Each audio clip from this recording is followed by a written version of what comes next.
ઘરમાં દીકરીનો જન્મ શા માટે થાય છે? ગરુડ પુરાણનું રહસ્ય. દીકરીનો જન્મ માત્ર એવા જ ઘરમાં થાય છે જ્યાં ભગવાનની કૃપા હોય. મિત્રો, શું તમે ક્યારેય વિચાર્યું છે કે દરેક ઘરમાં દીકરીનો જન્મ કેમ નથી થતો? કેટલાક ઘરોમાં વર્ષો સુધી સુખ સમૃદ્ધિ કેમ નથી આવતી, જ્યારે કેટલાક ઘરોમાં દીકરીના જન્મ સાથે જ જાણે ભાગ્યના દ્વાર ખુલી જાય છે? શું આ માત્ર સંયોગ છે કે પછી તેની પાછળ કોઈ આધ્યાત્મિક રહસ્ય છુપાયેલું છે? ગરુડ પુરાણમાં એક એવું ગહન સત્ય જણાવવામાં આવ્યું છે જે બહુ ઓછા લોકો સમજી શક્યા છે. જો તમારા ઘરમાં પણ દીકરી છે તો આ વિડિયો અંત સુધી જરૂર જોવો, કારણ કે અંતમાં જે રહસ્ય ખુલશે તે કદાચ તમારી દીકરીને જોવાની તમારી દ્રષ્ટિ જ બદલી નાખશે. સ્વાગત છે તમારું આપણી ચેનલ જીટી ગુજરાતીમાં. મિત્રો, દુનિયામાં દરરોજ લાખો બાળકો જન્મે છે, પરંતુ શું તમે ક્યારેય વિચાર્યું છે કે કોઈ આત્મા ચોક્કસ એ જ ઘરમાં જન્મ શા માટે લે છે? કોઈ દીકરી એ જ માતાની કુખમાં કેમ આવે છે? કોઈ ખાસ પિતાને જ કેમ પસંદ કરે છે? વિજ્ઞાન કહે છે કે જન્મ માત્ર શારીરિક પ્રક્રિયા છે, પરંતુ ગરુડ પુરાણ કહે છે કે જન્મ માત્ર શરીરનો નથી હોતો, જન્મ આત્માનો હોય છે. અને આત્મા ત્યાં જ જન્મ લે છે જ્યાં તેના પૂર્વ જન્મના કર્મો, સંબંધો અને ઉદ્દેશ્ય જોડાયેલા હોય.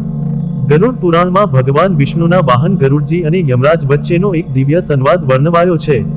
તેમાં જણાવાયું છે કે મૃત્યુ પછી આત્મા પોતાના કર્મો અનુસાર નવી યાત્રા માટે તૈયાર થાય છે. આત્મા કોઈ પણ ઘરમાં એમ જ જન્મ નથી લેતી. દરેક જન્મ પાછળ એક કારણ હોય છે, એક અધૂરો સંબંધ હોય છે, અને એક દિવ્ય આયોજન હોય છે. અને મિત્રો, જ્યારે કોઈ ઘરમાં દીકરી જન્મે છે ત્યારે તે માત્ર બાળક બનીને નથી આવતી, તે પોતાના સાથે પ્રેમ, કરુણા, સંસ્કાર અને ભાગ્યની એક નવી ઉર્જા લઈને આવે છે. એટલા માટે જ આપણા શાસ્ત્રોમાં દીકરીને લક્ષ્મી કહેવામાં આવી છે. પરંતુ અહીં એક બહુ મોટો પ્રશ્ન છે. જો દીકરી લક્ષ્મી છે તો શું દરેક ઘર લક્ષ્મીને પ્રાપ્ત કરી શકે? ગરુડ પુરાણ અનુસાર જવાબ છે ના. દીકરીનો જન્મ માત્ર એ જ ઘરમાં થાય છે જ્યાં કોઈને કોઈ રૂપમાં સદભાવ, સંસ્કાર અને સકારાત્મક ઉર્જા હાજર હોય. કારણ કે પવિત્ર આત્મા હંમેશા પવિત્ર ઉર્જા તરફ આકર્ષાય છે. મિત્રો, હવે ધ્યાનથી સાંભળજો. ગરુડ પુરાણમાં જણાવાયેલા એવા 5 વિશેષ ગુણો વિશે આજે આપણે વાત કરીશું, જે ઘરમાં હોય ત્યાં દીકરીનો જન્મ શુભ માનવામાં આવે છે. સૌથી પહેલો ગુણ, નારીનો આદર. જે ઘરમાં માતાનું સન્માન થાય છે, જ્યાં પત્નીને માત્ર જવાબદારી નહીં પરંતુ જીવનસાથી માનવામાં આવે છે, જ્યાં બહેનના સ્વપ્નોને દબાવવામાં નથી આવતા, ત્યાંની ઉર્જા કોમળ અને દિવ્ય બને છે. શાસ્ત્રોમાં સ્પષ્ટ લખાયું છે, યત્ર નાર્યસ્તો પૂજ્યન્તે રમન્તે તત્ર દેવતા. અર્થાત જ્યાં નારીનો આદર થાય છે ત્યાં દેવતાઓનો નિવાસ થાય છે, અને જ્યાં દેવતાઓનો નિવાસ હોય ત્યાં સુખ, શાંતિ અને સમૃદ્ધિ પોતે જ આવી જાય છે. બીજો ગુણ, કરુણા અને દયા. તમે જોયું હશે કે કેટલાક લોકો ગરીબોને ભોજન કરાવે છે, પશુ પક્ષીઓની સેવા કરે છે, અને બીજાના દુઃખમાં સાથ આપે છે. આવા ઘરોમાં માત્ર લોકો નથી રહેતા, ત્યાં સંસ્કારો વસે છે. દીકરી સંવેદનશીલતાનું પ્રતીક માનવામાં આવે છે, તેથી જ કરુણાભર્યા ઘરોમાં દીકરીઓનું આગમન વધુ શુભ માનવામાં આવે છે. ત્રીજો ગુણ, પૂર્વજોના પ્રત્યે સન્માન. ગરુડ પુરાણમાં પિતૃઓનું વિશેષ મહત્વ જણાવાયું છે. જે ઘરમાં પૂર્વજોની યાદ રાખવામાં આવે છે, જ્યાં વડીલોનો આદર થાય છે, જ્યાં પરિવારના સંસ્કારો જીવંત રાખવામાં આવે છે, ત્યાં પરિવારની ઉર્જા મજબૂત બને છે. અને મિત્રો, દીકરી માત્ર આજનો સંબંધ નથી હોતી, તે ભૂતકાળના સંસ્કારો અને ભવિષ્યના આશીર્વાદ વચ્ચેનો એક પવિત્ર પુલ હોય છે. ચોથો ગુણ, પ્રેમને સંપત્તિથી ઉપર રાખવો. જો કોઈ ઘરમાં દરેક સંબંધ માત્ર પૈસા પર ટકેલો હોય, જ્યાં સ્વાર્થ પ્રેમથી મોટો બની જાય, ત્યાં ધીમે ધીમે શાંતિ ખતમ થવા લાગે છે. પરંતુ જ્યાં ત્યાગ હોય, લાગણી હોય અને પરિવાર માટે સમર્પણ હોય, ત્યાં દીકરીનો જન્મ પ્રેમને વધુ ઊંડો બનાવે છે.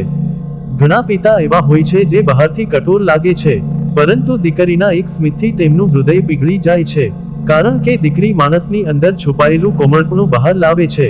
પાંચમો અને સૌથી મહત્વપૂર્ણ ગુણ, દીકરીને બોજ નહીં, આશીર્વાદ માનવો. ગરુડ પુરાણ મુજબ આત્મા ગર્ભમાં આવતા પહેલા જ માતા પિતાની ભાવનાઓને અનુભવે છે. જો ઘરમાં દીકરીને લઈને ડર, ભેદભાવ કે નિરાશા હોય તો નકારાત્મક ઉર્જા સર્જાય છે. પરંતુ જ્યાં એવી ભાવના હોય કે ભગવાન જે આપે તે સ્વીકાર્ય છે, જ્યાં બાળકને પ્રેમથી સ્વીકારવાની તૈયારી હોય, ત્યાં શુભ આત્માઓ જન્મ લેવાનું પસંદ કરે છે. મિત્રો, હવે તમારા મનમાં એક પ્રશ્ન જરૂર આવ્યો હશે. જો દીકરી માત્ર સારા ઘરમાં જ જન્મે છે, તો પછી કેટલાક ઘરોમાં દીકરીઓ સાથે ખરાબ વર્તન કેમ થાય છે? આનો જવાબ પણ ગરુડ પુરાણ આપે છે. કેટલીક આત્માઓ સુખ માટે નથી આવતી, પરિવર્તન માટે આવે છે. કેટલીક દીકરીઓ એવા પરિવારોમાં જન્મે છે જ્યાં જૂની વિચારસરણી હોય, જ્યાં કઠોરતા હોય, જ્યાં ભેદભાવ હોય. પરંતુ તે દીકરી પોતાના પ્રેમ, ધીરજ અને સંસ્કારોથી આખા પરિવારને બદલવાની શક્તિ લઈને આવે છે. જેમ અંધારામાં દીવો પ્રગટે છે, તેમ કેટલીક દીકરીઓ પરિવારના જીવનમાં પ્રકાશ લાવવા આવે છે. અને મિત્રો, આવી દીકરીઓ નબળી નથી હોતી, તેઓ અત્યંત શક્તિશાળી આત્માઓ હોય છે. હવે વાત કરીએ એ રહસ્યની જે કદાચ તમારા દિલને સ્પર્શી જશે. ગરુડ પુરાણના કર્મ સિદ્ધાંત અનુસાર દરેક આત્મા પોતાના સાથે 3 વસ્તુઓ લઈને આવે છે: પૂર્વ જન્મના સંસ્કાર, અધૂરા કર્મ અને એક ખાસ ઉદ્દેશ્ય. એટલા માટે દરેક બાળક અલગ સ્વભાવ લઈને જન્મે છે. કોઈ દીકરી બાળપણથી જ દયાળુ હોય છે, કોઈ મુશ્કેલી સામે હિંમતથી ઊભી રહે છે, કોઈ પોતાના પરિવારની વિચારસરણી બદલી નાખે છે. કારણ કે દરેક આત્મા કંઈક શીખવા આવે છે. ક્યારેક દીકરી માતા પિતાના અધૂરા પુણ્યનું ફળ બનીને આવે છે. કદાચ કોઈ પૂર્વ જન્મમાં કરેલા સારા કર્મોનું પરિણામ આજ દીકરીના રૂપમાં મળતું હોય. અને મિત્રો, ઘણીવાર તમે જોયું હશે કે દીકરીના જન્મ પછી ઘરની પરિસ્થિતિ બદલાઈ જાય છે. અટકેલા કામ પૂર્ણ થવા લાગે છે, ઘરમાં શાંતિ વધે છે અને સંબંધોમાં મીઠાશ આવે છે.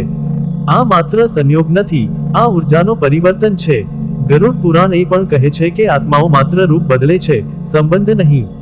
શક્ય છે કે આજે તમારી દીકરી તરીકે આવેલી આત્મા કોઈ જન્મમાં તમારી માતા રહી હોય, અથવા કોઈ એવો સંબંધ જે તમારા જીવન સાથે ગહન રીતે જોડાયેલો હોય.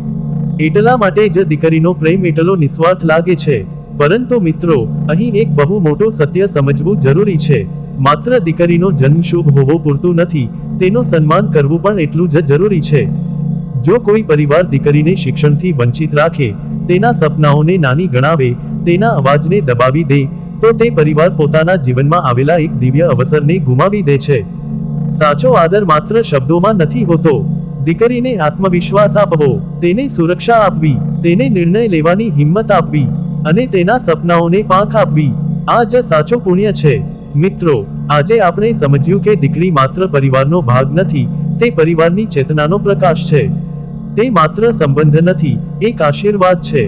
તે માત્ર સંતાન નથી, એક જવાબદારી છે. અને તે માત્ર લક્ષ્મી નથી, પરંતુ જીવનમાં સંતુલન લાવતી દિવ્ય શક્તિ છે. જો તમારા ઘરમાં દીકરી છે, તો સમજો કે ભગવાને તમને એક અમૂલ્ય ભેટ આપી છે.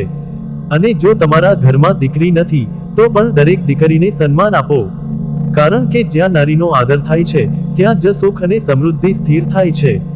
મિત્રો, જો આ વિડીયોમાં જણાવાયેલું આ આધ્યાત્મિક જ્ઞાન તમારા દિલને સ્પર્શ્યું હોય તો વિડીયોને લાઈક જરૂર કરજો. આ વિડીયોને તમારા પરિવાર અને મિત્રો સાથે શેર કરજો, જેથી વધુ લોકો દીકરીનું સાચું મહત્વ સમજી શકે.